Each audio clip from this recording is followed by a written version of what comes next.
r/NoSleep. Posted by u/1_planch_man. My uncle used to be a trawl fisherman, until something unexplainable happened. Back in the early 1990s, my uncle worked on board a commercial fishing vessel out of Cape Cod, Massachusetts. It was a 95-foot trawler, operated by a 7-man crew, and would take regular runs anywhere between a few days to a week out at sea. It was a dangerous job. The North Atlantic was a cold, cruel place. When you're 100 miles from shore in the middle of a storm, with waves battering the rusted hull of your boat your only protection from the fury of the sea, you really feel true isolation and terror. For those who aren't familiar, trawling is fishing method which involves casting a net into the ocean and dragging it steadily through the water, picking up anything that gets caught. The net would then be pulled out of the water and the crew would sort out which fish to take to market and which to throw back. Bycatch was very common. Oftentimes, other animals would inadvertently get caught in the net, such as dolphins, seabirds, small sharks, seals, and sea turtles. Those would be released back into the sea, but not without almost certainly being injured or killed by the net. It pained my uncle to see these creatures like this, but he was young and had to put food on the table for his new family. However, the ocean does not make it easy to do this kind of work. Commercial fishing was a risky endeavor. It wasn't uncommon for entire crews to die out there. That was a possibility that weighed on my uncle's mind every time a storm was brewing while he was at sea. One such trip finally made him quit, and to this day, the memory of his former friend and crew member still haunts him. It was supposed to be a short 3-day trip to bottom trawl for halibut.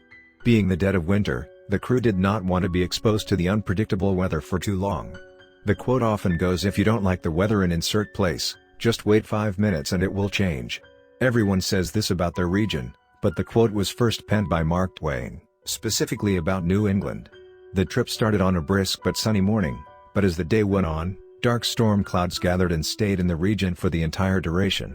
Out there, scattered showers pelted the crew and towering waves rammed and tossed their boat.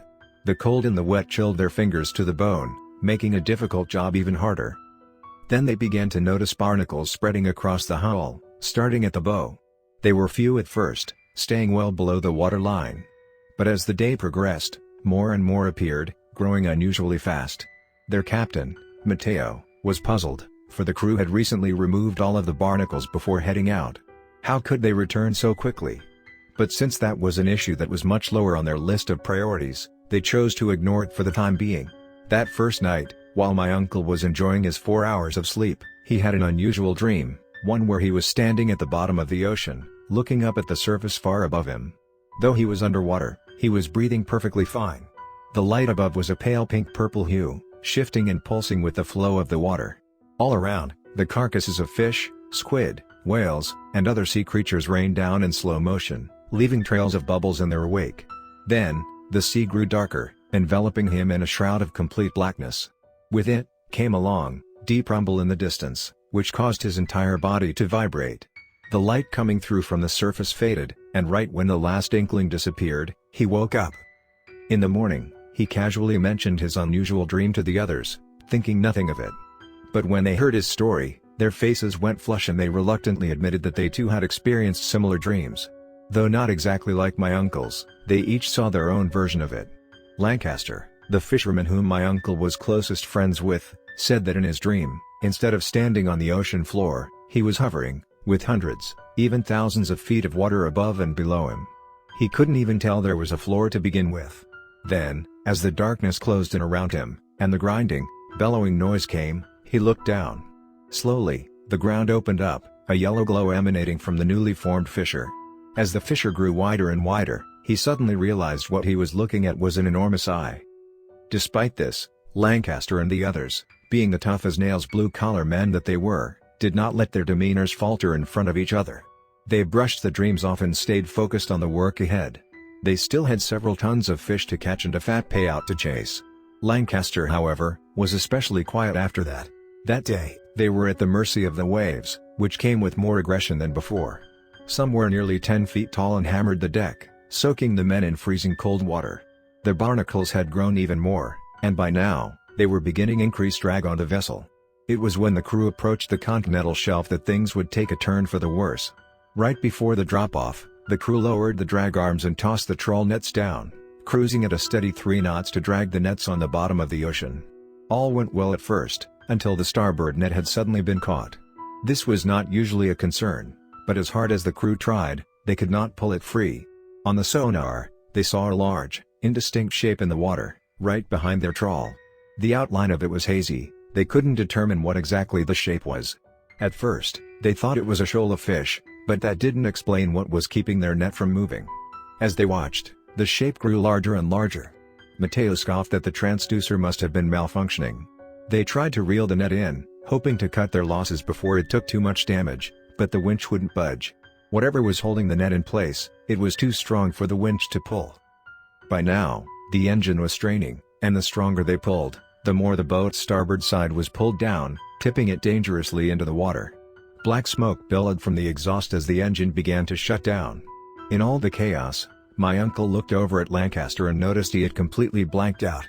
At first, my uncle thought he was frozen in fear, but that didn't make sense, because Lancaster had more experience than him, and was no stranger to high-intensity situations like this. He remembered how shocked Lancaster was in the morning, and realized something must have really gotten to him. But this was no time to ask. My uncle grabbed him and had him assist in hand-pumping diesel fuel into the engine until they could get the air out of the line. If the engine failed, they would be stranded at sea. Whatever it was that had a hold of the trawl net, it was unfathomably strong. Then, after struggling for what felt like forever, the net finally came free and the men were able to reel it in. On the sonar, the shape quickly withdrew, as if it was just an anomaly on the screen. They managed to revive the engine, and sped away from the area, not wanting to stick around any longer. The drag arms brought the nets up onto the deck, and the men quickly sorted through their fresh catch. Immediately, they realized among the creatures they had dragged up, was an enormous oarfish. An absolute monster from the deep. It looked to be about 30 feet long. Though it was dead, the body was still fresh, meaning it couldn't have died too long ago. One crew member, Isaac, wondered if that was what caught the net, but the idea was quickly dismissed because there was simply no way an animal could have done that, and the thing detected by their sonar was much, much bigger. Still, the men were puzzled by their very unusual find. Oarfish typically lived at depths of up to 1,000 meters, and would only come to the surface if they were sick or dying. On rare instances, they were caught by fishermen, or their carcasses would wash ashore. Another crew member, Ortega, warned that oarfish were bad omens, and that they should throw it back as quickly as possible. The others, including my uncle, objected the idea, and reassured Ortega that everything would be fine. They decided to keep the oarfish as a memento. After putting all of their catch on ice in the hold down below, they put the oarfish on a hook and hung the carcass with cordage from one of the drag arms. Looping their course back to shore, my uncle realized that Lancaster had been silent the entire time, and when his eyes weren't locked in a dead stare, he was constantly taking nervous glances at the oarfish. My uncle asked him what was wrong, but Lancaster didn't know. He just felt that there was something off about the carcass. A looming sense of dread that he couldn't explain. "We really should have thrown it back," he finally said. That night, the two were working together, as the others slept. Lancaster had grown increasingly distant, barely responding to my uncle, and when he did, he merely gave quick one-word answers. Multiple times my uncle caught him leaned against the railing, staring off into the inky blackness of the ocean.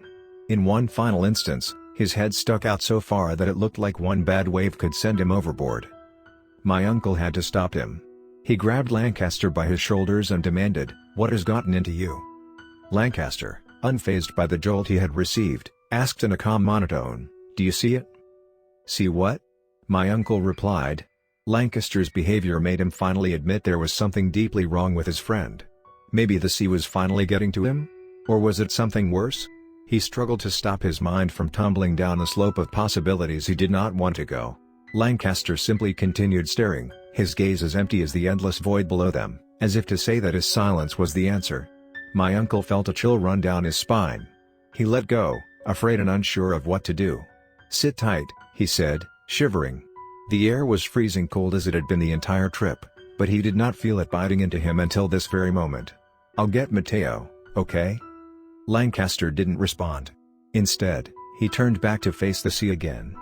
My uncle rushed below deck to wake the captain, who was a bit grumpy at first for being interrupted from what little sleep he had, but obliged to go up and help. Stepping out of the cabin, they stopped. Lancaster was gone. All that met them was the wet, limp body of the oarfish, swaying back and forth with the gentle rocking of the vessel. Its silvery scales reflected hauntingly in the pale yellow deck lights. Along its body was a massive gash, revealing its hollowed-out insides completely void of internal organs, like an empty discarded husk. They woke the rest of the crew, and soon all 6 men were desperately searching for Lancaster. They searched the entire vessel and shined their lights into the water in case he had gone overboard. Mateo swung the boat around, frantically scanning the water for any sign of him. Taking a closer look at the oarfish, their stomachs dropped when they realized it didn't look like something or someone had cut it open and gutted the carcass. It looked like something inside had torn its way out. Not taking any more chances, the crew cut the oarfish loose and tossed it overboard to be reclaimed by the sea. Following the disappearance of Lancaster, the Coast Guard led a massive search effort to find him. Sadly, they had to admit that, judging by the conditions of the sea at that time of year, he would have died very quickly from hypothermia shortly after entering the water. After that, scavenging marine life would have picked the body apart. Their only hope was to recover any human remains they could, any trace of him to bring back to his family. Sadly, nothing was ever found. My uncle expressed his condolences to Lancaster's family, and to this day, he deeply regrets leaving his friend all alone on that cold night.